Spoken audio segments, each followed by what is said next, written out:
Hello, ladies and gentlemen, and welcome back to another episode of the Rule 34 podcast. I'm your host, Jack, joined by my fellow guest. It's Mr. Solis. Yeah, so we're back. Sir, how have you been? I've been fine. Goodness, the time is flying, isn't it? Because we're halfway through February. Yeah. You know, that's something I've always noticed is that although January does go by pretty quickly, it also does seem like the month that lasts the longest. Mm-hmm. But like this, it's like, I'm thinking about it, I'm like, man, it was just about like 2 weeks ago that we were recording about Royal Rumble, and now here we are ready to talk about another event. And then next week, there's the Elimination Chamber pay-per-view to talk about. Next week? Goodness gracious. I think I heard that and thought, How though? But you're absolutely right. Royal Rumble, having happened so recently, I think weighed on my watching the show, and I'll explain why as we get into it. But otherwise, it was nice to have a day off work today for President's Day. I spent the day cleaning my minifigure wall. Or reorganizing a bit. Yeah. I also had essentially a day off today, notably because I didn't have any schoolwork, and so I just kind of relaxed similarly, did a couple things. But yeah, might as well get like into it. I ever since that pay-per-view ended last night, I really wanted or couldn't wait to talk about this event. Yeah, especially because I was telling my dad, looking at the card beforehand, it was like, it not only were they kind of hyping it, like somewhat hyping it up for it to be, but like in my mind I was looking at the card and I'm like, this could be a really good takeover. And I agree with that. And going into last night, I looked at the card as well. And honestly, for most every single match, I would not be disappointed at all with either competitor winning, which is crazy. Yeah. Every single one. If it was Grizzled Young Vets, if it was MSK, I'd been okay. If it was Dakota Kai and Raquel Gonzalez, or if it was Shotzi Blackheart and Ember Moon, I'd be okay. If it was Finn Balor or Pete Dunne walking away with the NXT title, I'd really be okay. That's a testament to this roster. Yeah, and we'll get into it when we start talking about the tag team match. But yeah, like I was just like, it's crazy to think that this is how good their roster is. And lately, they've still been bringing in new people from different places or like the independents.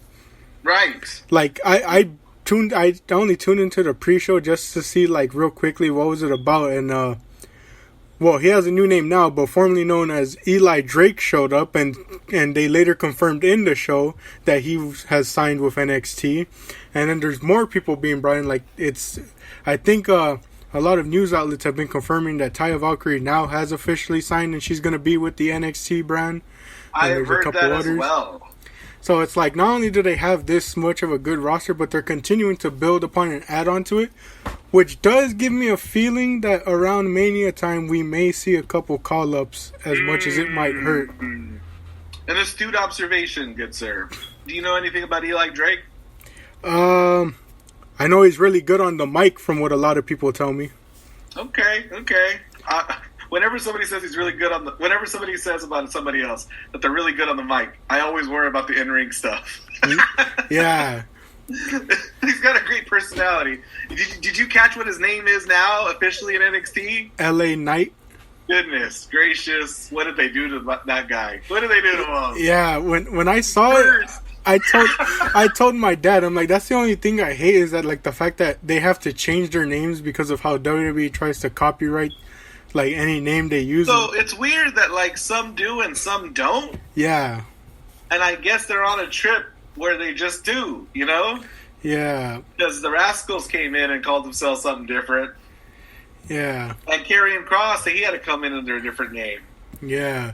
It's like before, like you would see them come in and they would keep their name, and now it's like we're seeing a lot of people come in and change their name. So I was telling my dad, even though a hint that there may not be that much change because of her husband not having that much of a name change, but I was telling my dad, I wonder what's going to happen with Taya Valkyrie and what type of name change they're going to try and give her, she's going to have to do.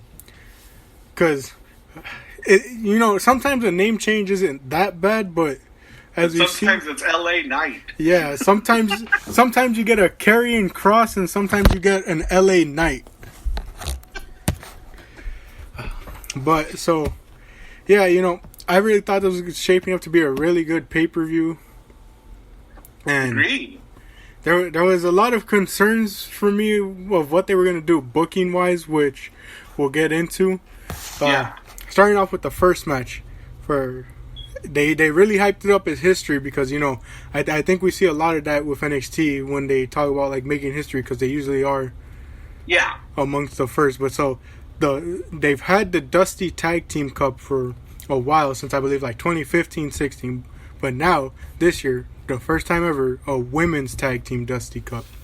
And it's the finals between Dakota Kai and Raquel Gonzalez versus Ember Moon and Shotzi Blackheart. And whoever wins, not only are the Dusty Cup winners, but they get a shot at the women's tag titles. Right.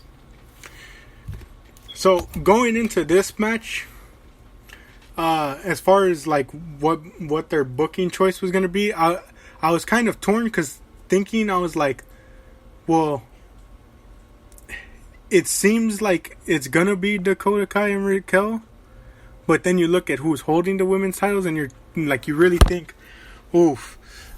It's Nia and Shayna, right? Yeah, so you're like, are they going to pit those two teams together? I mean, if you want to go the more traditional route, you would think they would give it to the babyface team. But then I started thinking, well, who's to say the women's titles don't change anytime soon? Absolutely. It's changed a couple of times in the last month. Yeah, and so I'm thinking it probably might change soon because I think this is the one benefit of this tournament is they didn't specify when they get the title shot. Yeah. So if they're building it so that NXT is going to be on the Mania card with them challenging for the women's titles, I think there can be a change that happens within that time that properly sets up the winners of this cup challenge. Here's my thinking. Because going in, I was rooting for, I said either team and I'd have been happy because I like all participants involved. I wanted Dakota Kai and Raquel Gonzalez to win because they've just been a team for longer, so I wanted to believe in my headcanon that they have stronger chemistry than the two competitors who have been teaming for 3 matches, like, total. Yeah. I didn't even realize that till now that it's been almost a year, or it's a year tomorrow that they formed as a tag team, because last year Takeover Portland happened on the 16th of February, and that's when Raquel debuted. Almost killed Tegan Knox. Yeah, so I didn't think about it. That was kind of my reasoning as well when thinking about who should win. I was like, it's more realistic. Like, I guess it's again like the headcanon thing of it's more realistic that the teams that have been together longer should win. Hey, and I know you're sort of thinking like you can't go heel team versus heel team. But did you catch that they were really treating Raquel Gonzalez and Dakota Kai as the baby faces of this team for about 75% of it? Yeah, I actually, like, when I was taking notes and I was mentioning, like, at first, like, I just typed down, I really like how they're working over the knee of Dakota Kai and how they even brought up that that knee has been surgically repaired before and all this. Yes, it has. But then you see Dakota Kai get locked in, like, somewhat of, like, a heel hook for almost 2 minutes, and they just keep dragging her away each and every time she tries to tag out. And it's like for almost 2 minutes she's in this hold, and I was like, you would think they're trying to do like a turn right here between, or like a face turn for Raquel and Dakota Kai with the way they're just having Dakota be in this lock for this long and trying to fight out of it. Yeah, I took it to mean like Shotzi and Ember are sort of abiding by recent rules, which is baby faces aren't dumb, So like, hey, let's work over the one team member who's half the size of the other team member instead of letting the, Raquel Gonzalez plow her way through us. Yeah. And that was something that they really built up, was like you see Shotzi and Ember trying to do as much double teams as they can, but it's still not enough against Gonzalez. So once Dakota tags in, they're like, you know what? Let's just keep her in for as long as we can to get the advantage up. Mm-hmm. I really dig it. I really dug it. The match. Yeah, they were really building Raquel as a powerhouse. Mm-hmm. For the most part, it was pretty even. So like they really kept the anticipation up of which team really is gonna win. Yep. And then there was just a lot of build up in this match, and I really enjoyed it. You know, especially of Raquel being built up as a powerhouse. Oh yeah. And they really she took so many moves, you know? Yeah. There was a long sequence of like high power moves that she took, like the Eclipse and like the Eclipse I can picture thinking, wow, she's gone right? Yeah. But oh man, it was just really good. And Dakota Kai and Gonzalez win. And so win by pinning was it Shotzi, and they both pin her. Dakota Kai gets on top of Raquel, who's pinning Shotzi. Yeah, another thing that you normally see the faces do. So again, it kind of like makes you think: are they building them up as a babyface team now? I tell you what, if they put them up against Nia and Shayna, guess who fans would perceive as the one they like more?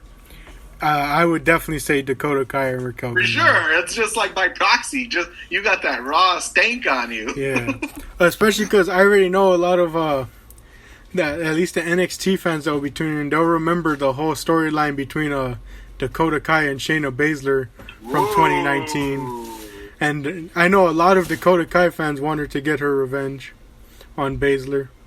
Sure, why not? So I think if they're building towards that match, I think it'll work, especially because they can really build up Raquel as a powerhouse further because of her having to do most of the work. Imagine the things that she'll do to like Nia. Yeah. Firmly establishing her strength. But yeah, awesome opener to the night. Yeah, really good opener. I really enjoyed it. And now we move on to...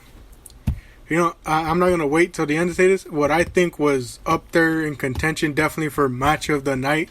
And that is a conversation I want to have with you, good sir. And I'm even going to go this far. We're 2 months in, and I definitely would say that this is a match of the year candidate.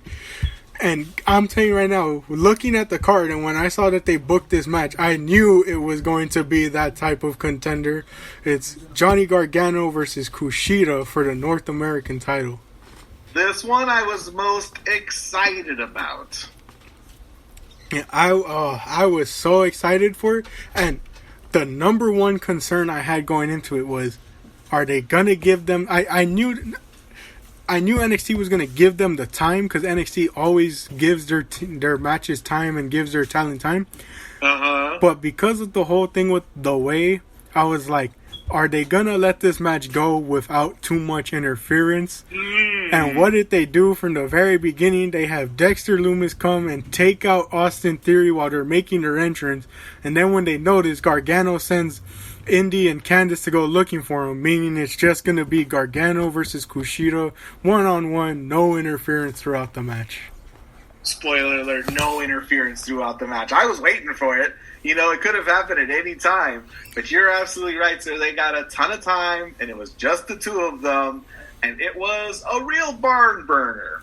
Yeah. There were two things that bothered me a great deal, and I'll save that for the end. Two things, Jack, that really dismissed this match from match of the year conversations, as far as I'm concerned. And I'm nitpicky. But, there was a ton of, neat submission offense, reversals. Yeah, very technical. There was just so much reversals. There was so much targeting of certain areas because, they really kind of built it up as both of them sort of being not really submission specialists, but two men that are really known for their submission holds, and so the entire